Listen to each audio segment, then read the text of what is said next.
श्रीकृष्ण द्वादश नाम स्तोत्रम्। श्रीकृष्ण उवाच किं ते नाम सहस्रेण विज्ञातेन तवार्जुन तानि नामानि विज्ञाय नरः पापैः प्रमुच्यते।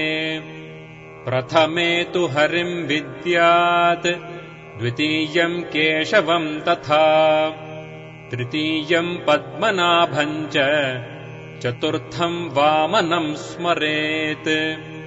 पंचमं वेदगर्भं च षष्ठं च मधुसूदनं सप्तमं वासुदेवं च वराहं चाष्टमं तथा नवमं पुण्डरीकाक्षं दशमं हि जनार्दनम् कृष्णमेकादशं विद्यात् द्वादशं श्रीधरं तथा द्वादशैतानि नामानि विष्णुप्रोक्तान्यनेकशः सायं प्रातः पठेन्नित्यं तस्य पुण्यफलं शृणु।